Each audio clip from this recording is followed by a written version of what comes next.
انا كده يعتبر خلصت عليات الكميه اللي معايا. الجزء ده انا شكلته بالشكل اللي انتوا حضراتكم شايفينه. لزقت اتنين مع بعض وغطيتهم بالشوكولاته، شويه حطيتهم في المكسرات، شويه في جوز الهند، شويه حطيته في قلب الشوكليت الابيض، شوكولات الدارك. يعني افكار كده بسيطه ومش مكلفه خالص. ده بالنسبه للحشو البيتي فور. في كمان اللي مش عايز يلزق اتنين مع بعض، انا هنا شكل الوردة اللي حطيت عليها لوزة، نزلت عليها بالشوكليت عادي، وفي الشكل ده والشكل ده كمان.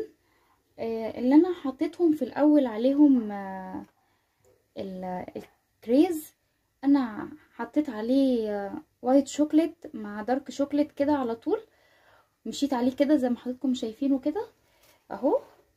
حضراتكم شايفين معايا، شايفين الكمية دي كلها بسم الله ما شاء الله طلعت من كيلو بدفور واحد بس. ولا اكنك عاملاه في المحل ولا اكنك شارياه، حاجة هترفع راسك جدا. مش مكلفة خالص، بمكونات بسيطة جدا قدرنا نعمل الكمية اللي حضراتكم شايفينها دي. زينا بمكونات اقتصادية جدا في متناول ايد كل حد. اللي مش حابب يحط مكسرات عادي جدا، سادة وشوكليت وعيشي حياتك. اللي بيحبوا سادة تمام مفيش اي مشكلة. احنا شفنا مع بعض التسوية.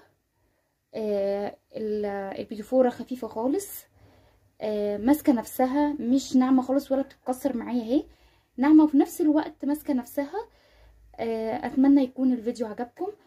اللي عجبه الفيديو ما ينسانيش في اللايك، اشتراك القناة، وشير كتير جدا على قد ما تقدروا.